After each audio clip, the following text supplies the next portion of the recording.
my God. Oh my God.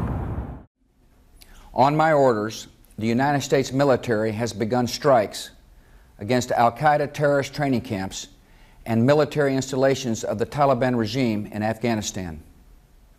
Oh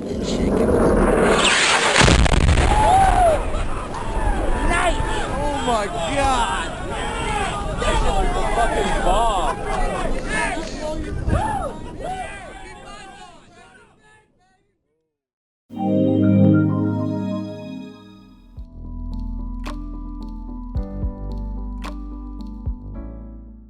Now, if you go to 9/11, it was a lousy conflict analysis because everybody asked, how was it done and who did it?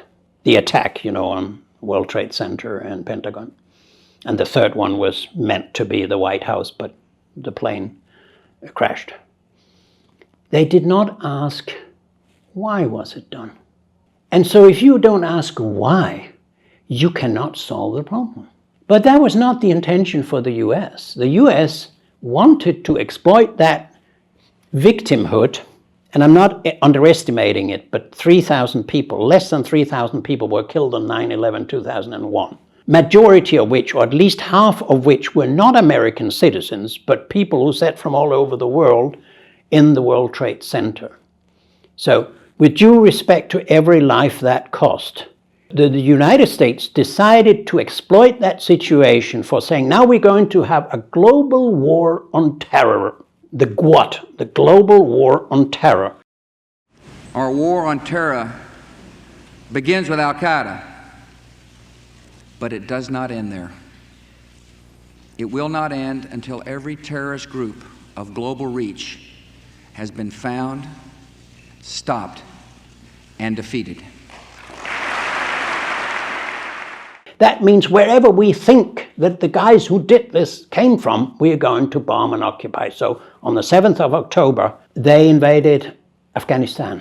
And so over the time, these 23 years, figures from Brown University and elsewhere in the US and other statistics have it that somewhere between 1 and 5 million people have lost their lives as part of the GWOT, the Global War on Terror, that the US started and still has running. So instead of asking, why did they take the financial center of the world, the military center of the world, Pentagon, and the political center of the world, namely the White House, which was telling, they didn't bomb any kind of, museum building or hospital or something. They took the three centers at that time.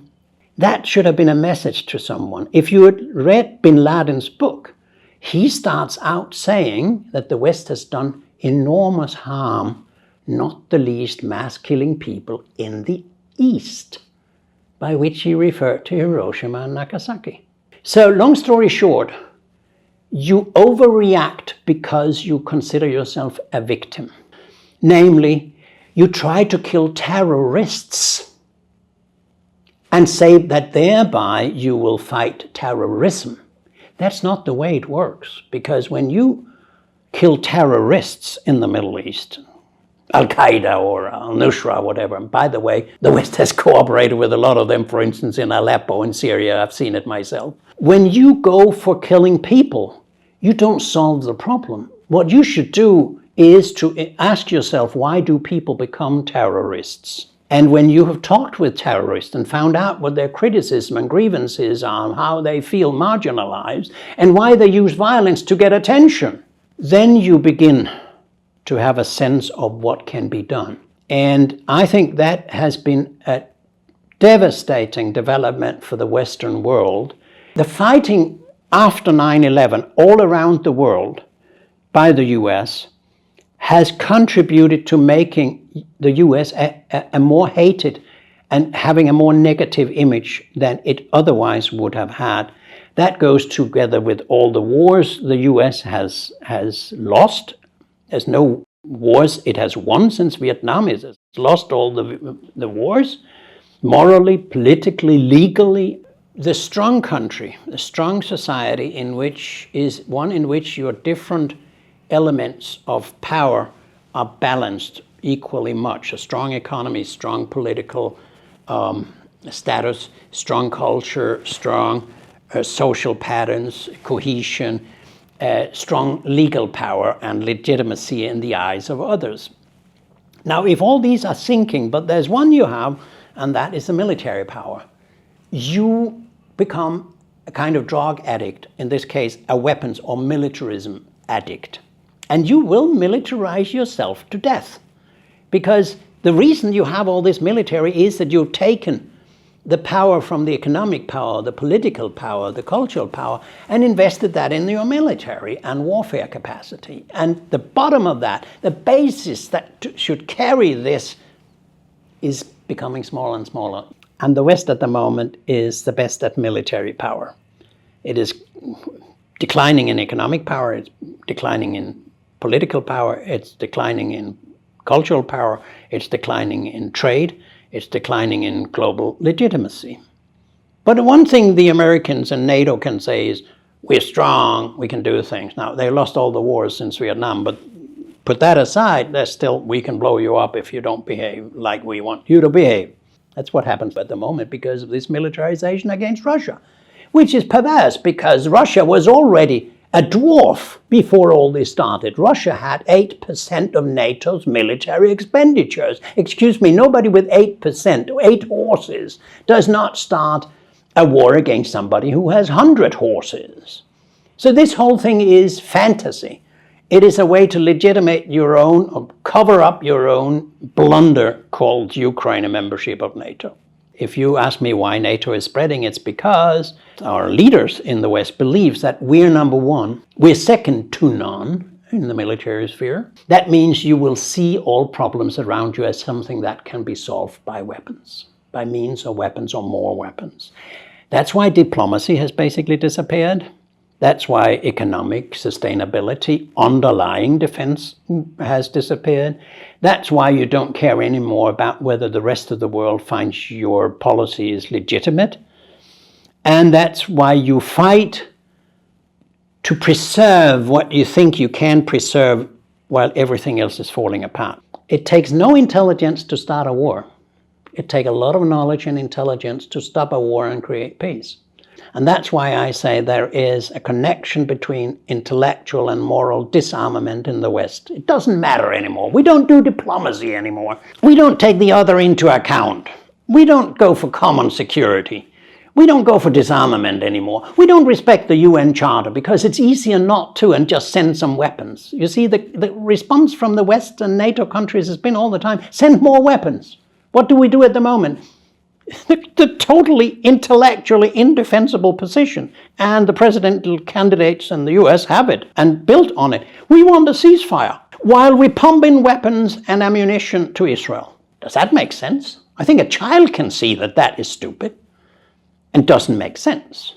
I think there is a clear connection between militarism, armament, just hammering, when you have a problem, whereas you need intellectual rearmament and moral rearmament if you want to solve conflicts the productive and lasting sustainable way. It cannot be done by weapons, I'm sorry. And so this kind of intelligent conflict resolution is over.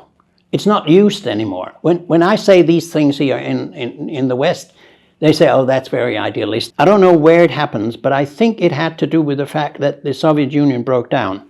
Warsaw Pact disappeared, and then you could do anything you liked. There was a free world for the West in 20 years where you could start any war, you could bomb here and there. There was no Soviet Union that could prevent it. There was no China that could prevent it. There was nobody else who could prevent it. Now, let me give you a personal experience that I had in the 80s. I'm that old.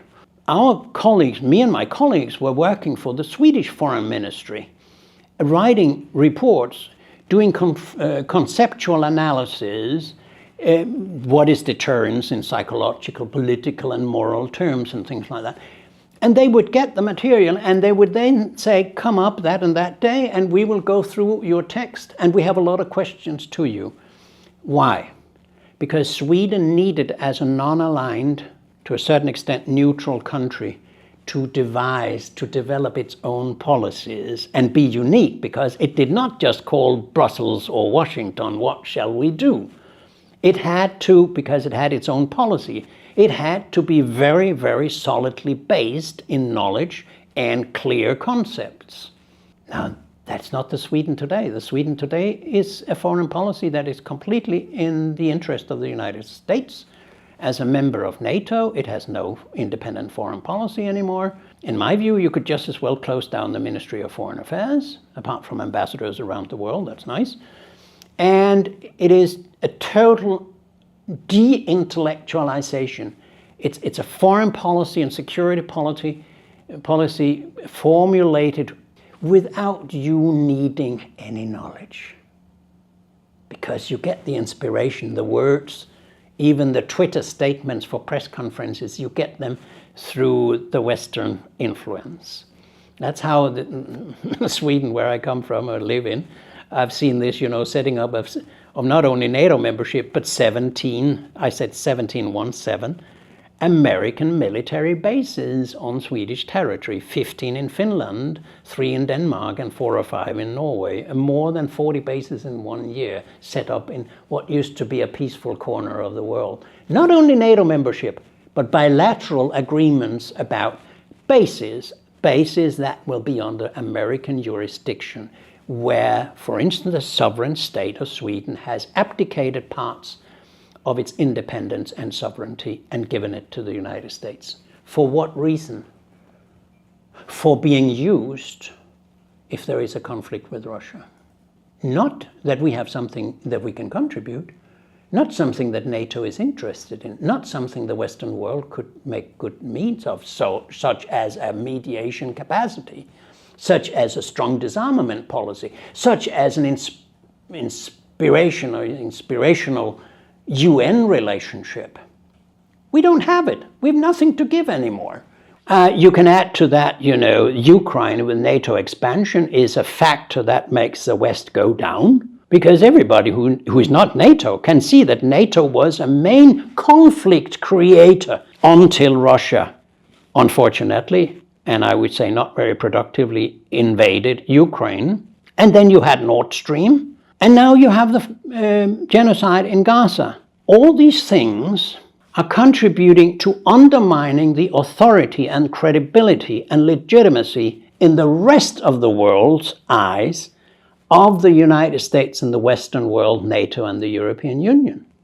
I have never been anti-Western or anti-American, but I feel it's painful to see how nobody is threatening the West. But thanks to its own confrontational policy, its own militarism, its own, we can do nothing wrong, the hubris, we are demolishing ourselves in the West. I think that's very sad, and I wish there would be some leadership somewhere in the West who could say, hey, we got to find out before it's too late.